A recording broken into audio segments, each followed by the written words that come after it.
Bonjour, bienvenue, très heureux de vous retrouver pour ce nouveau numéro de À l'affiche.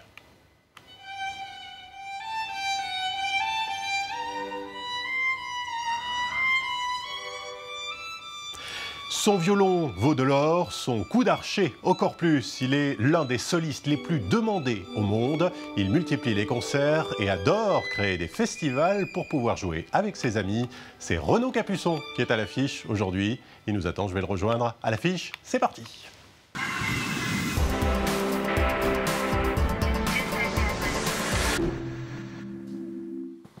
Et bonjour Renaud Capuçon. Bonjour. Alors cette semaine vient de démarrer le Festival de Pâques à Aix-en-Provence.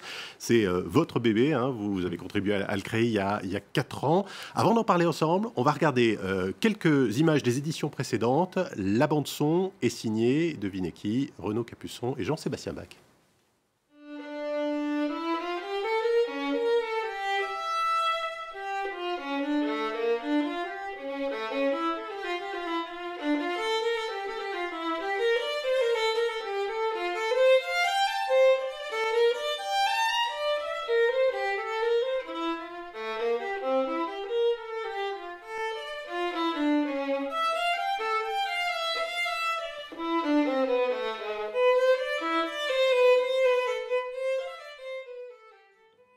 Voilà, quelques images juste pour se donner une idée de ce festival d'Aix-en-Provence, 5e édition cette année, festival donc, que vous avez fondé avec Dominique Bluzet. Quelle est sa spécificité de ce rendez-vous ?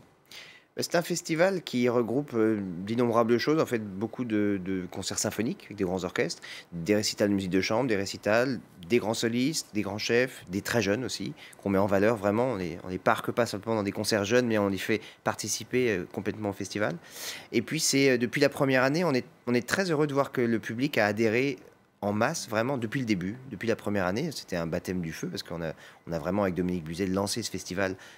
On l'a créé, vraiment, il n'existait pas. Et puis, c'est pas la saison des festivals? Non, mais je pense qu'il y avait vraiment un besoin dans cette ville culturelle géniale. Aix-en-Provence, c'est une ville lumineuse, c'est une ville étudiante, c'est une ville de culture.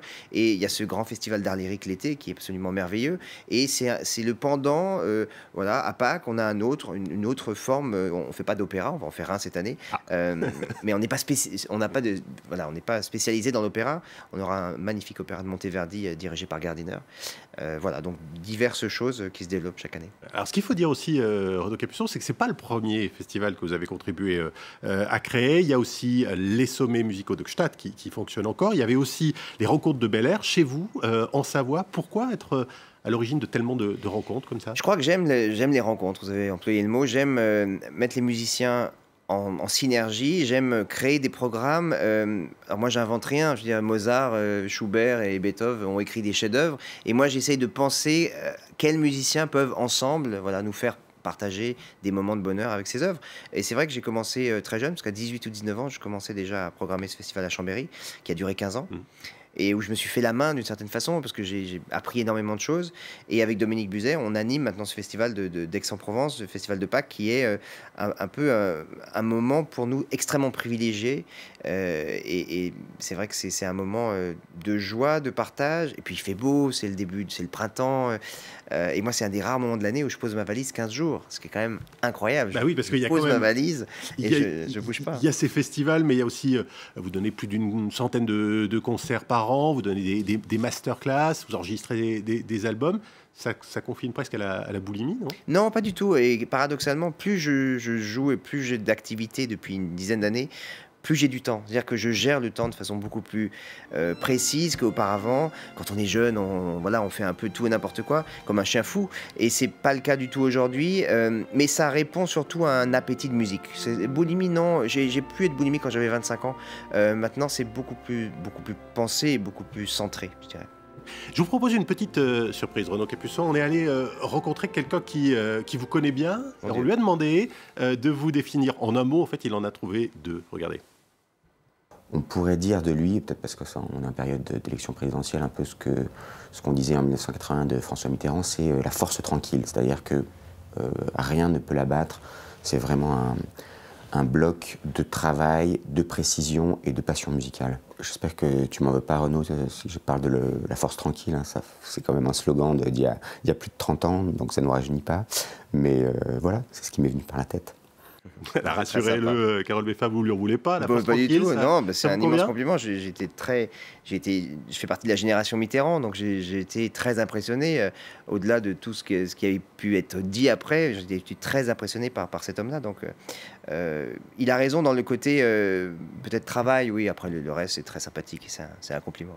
Compositeur, donc Carole Beffa, vous avez créé un de ces concertos pour violon, enregistré 2 œuvres également avec votre frère Gauthier, hein, qui est violoncelliste. Pardon. C'est important pour vous de jouer des compositeurs contemporains? C'est essentiel. La création fait partie de l'œuvre même de la musique. Il faut savoir que toutes les œuvres, on oublie, mais toutes les œuvres de Bach, de Brahms, de Schubert qu'on entend aujourd'hui ont été créées. Elles ont pris naissance un jour. Il y a eu des gens comme moi, comme d'autres, qui ont donné naissance à ces œuvres. Et c'est simplement naturel aujourd'hui pour moi de jouer des œuvres du XXIe siècle et de les faire connaître au plus grand nombre. Voilà, ça me paraît tout à fait logique. Ouais. Aujourd'hui, Renaud Capuçon, on va aborder un tout autre sujet, mais si on lance une recherche sur Internet avec votre nom, les premiers résultats pointent toujours vers des articles de la presse People sur votre couple avec Laurence Ferrari. Je précise pour nos téléspectateurs à travers le monde que c'est une journaliste qui est très, très célèbre aussi, ici en France. Ça vous agace pas un peu? Non, parce que d'abord, c'est cantonné à peut-être certaines recherches sur Internet ou un public franco-français. Le public de la musique classique sait très bien quel est mon rôle. J'ai une femme que j'aime, ça fait 9 ans qu'on est ensemble, il n'y a pas de débat, voilà. Elle est journaliste, s'il était, elle pourrait être chercheuse ou elle pourrait être musicienne elle-même, je crois que ça serait la même chose. Aujourd'hui, Renaud Capuçon, vous avez un fils, je crois qu'il a à peu près 6 ans, c'est ça? J'ai lu quelque part qu'il jouait déjà du piano, qu'il jouait aussi du violon. Vous rêvez, vous avez envie, ou vous souhaiteriez une vie de musicien pour lui? Ce que je souhaite, c'est qu'il s'épanouisse dans ce qu'il fera. Il se trouve qu'il joue du violon et du piano pour le moment à un tout petit niveau parce que son père est musicien et que sa mère joue du piano. Mais ce que je pense important, c'est qu'un enfant se développe et puisse accéder à ce qu'il veut faire. Bien sûr qu'on va l'aider à se développer, mais il est beaucoup trop tôt encore, vraiment. En tout cas, c'est vrai que c'est réjouissant de le voir jouer du piano et du violon. Parce que vous êtes rentré dans la musique extrêmement tôt et vous vous y êtes jeté à corps perdu finalement. Oui, mais de façon extrêmement naturelle, parce que j'ai commencé à 4 ans, mais de façon un peu ludique comme ça, sans aucune pression, avec des parents non musiciens. Et la passion est venue très vite, elle est venue vers 8-9 ans, donc c'est quand même plus tard. Et je pense qu'entre 4 et 7, 8 ans, on est un peu encore à mi-chemin entre l'enfance et on est... moi je jouais beaucoup aussi au Lego, au Playmobil, et c'est le cas de mon fils aussi, donc je pense qu'on en reparlera dans 15 ans. Au-delà de cet aspect...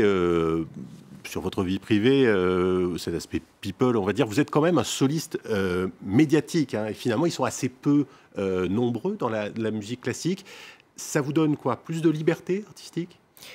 Oui, paradoxalement, ça donne plus de liberté, ça donne aussi plus de responsabilité et beaucoup de poids sur les épaules parce qu'on vous prête souvent beaucoup plus de choses que vous ne pouvez faire finalement. On a l'impression que vous pouvez faire la pluie et le beau temps, vous ne pouvez pas faire grand-chose de plus qu'un autre. Peut-être vous avez une parole qui porte un peu plus.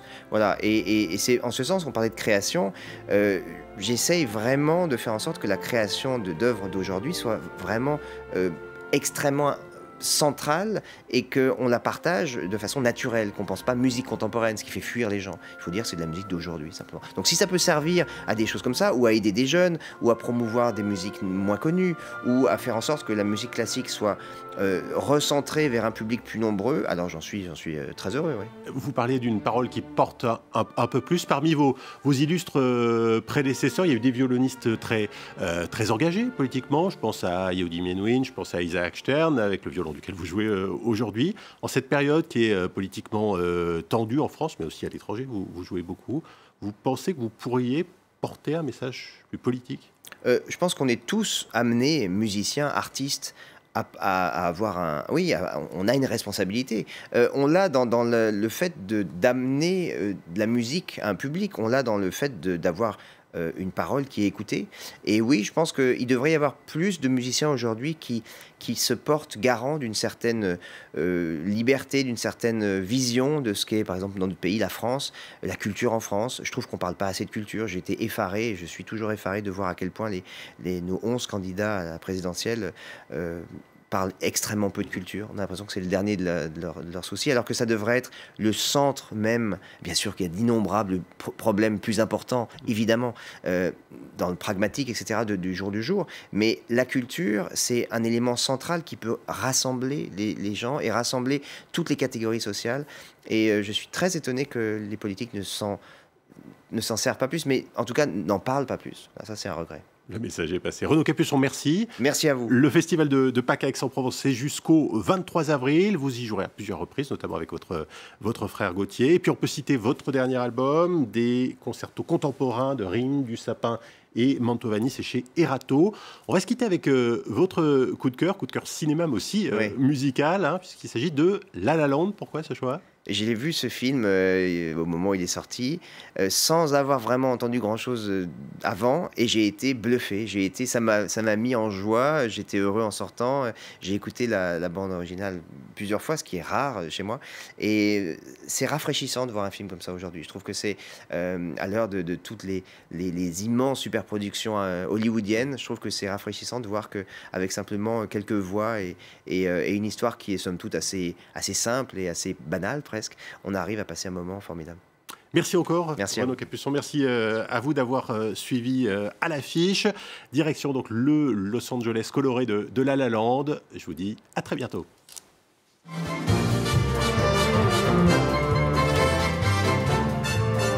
So you could just write your own roles, you know? You're not just an actress.